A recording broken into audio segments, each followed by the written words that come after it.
Here we have another phone from Denmark.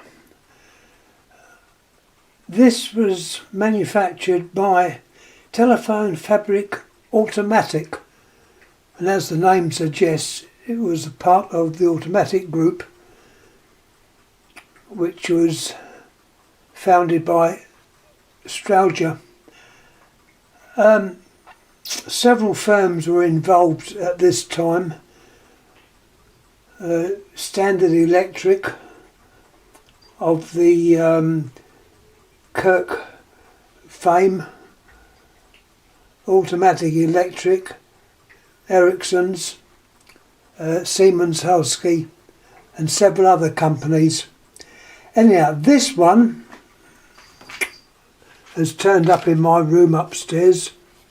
Don't know where I got it from. Pleased I've got it, because unlike the last phone I showed, this has not been tampered with. I'll show you the diagram inside there. These diagrams are so important. There it is there. There's the diagram. And clues in there to what the model was. And the model, or type, is type 52. And I read this up on Google, and it was produced originally in 1949. I was only quite young then. And the main company, or the administration this was under, was KTAS, which is well known. There's lots of interesting features. Now, this instrument is beautifully made, weighs a ton, and it does not have the normal, what I call the normal automatic dial. You can tell this because there's no distance between the stop and the 0. So this dial is obviously based on another manufacturer. I haven't taken it right out, it's quite a job to remove the dial, but it's certainly very well made. All the wires are nicely formed out. They've spent a bit of time making this phone. The bell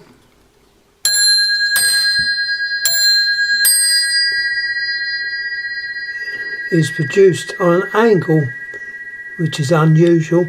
The angle is to fit in underneath the anti-side tone coil, which you can see that underneath there. And you've got the two coils of the bell, which I believe I looked at the ohmage of them. I think they were 500. I'll just check that. 500 ohms. So the coils are 500 ohms each, so it's 2, so that's 1,000. You've got two capacitors, one obviously in the bell circuit. The dial itself is typical of Denmark. They've got a different type of lettering, and I always remember number 4 is under Hick, which is the same as one of my other phones upstairs, Hick. There. Now, as I say, I was surprised this dial is not one that would have been used by Automatic Electric. Surprised about that, but nevertheless, very, very heavy.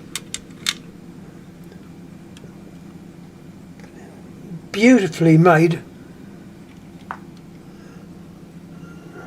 Nice strong contacts. This is for your button, which, well, funny enough, oh, that's for the you put the handset on. That button works through on a metal plate,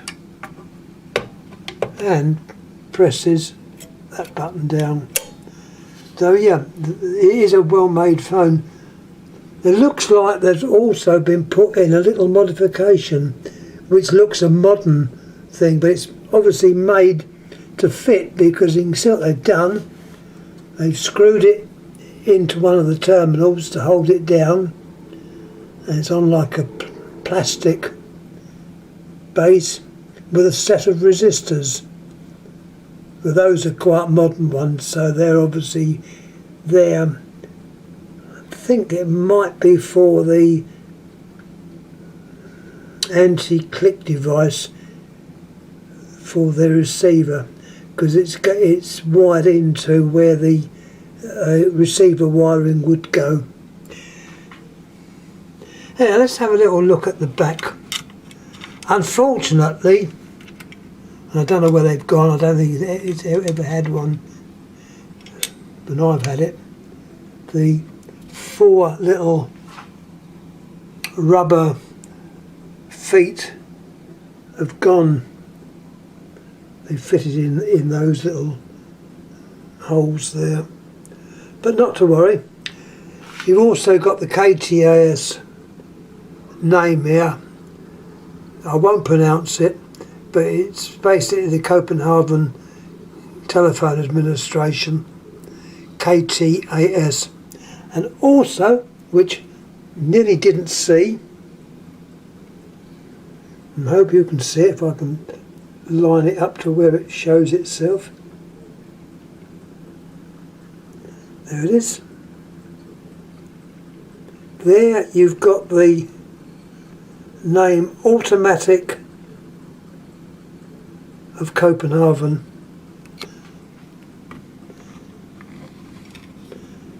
Further looking into the handset,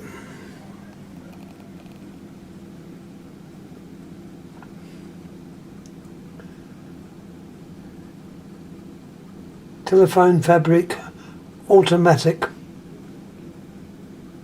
AS, and there's their trademark. Interesting, it's the original transmitter, but the receiver has been changed. It looks like they've changed it to an electronic one. I'm not going to alter it. It obviously works, and it's been nicely done. It's been padded out because that was smaller than what was in there. So that, believe it or not, I'll show you the case. There's the case. It's a very strong case, but it looks Bakelite, so once again, treat with care.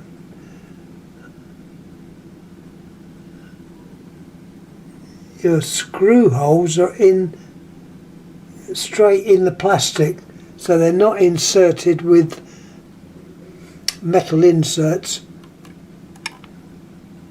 The carrying handle is integral to the case.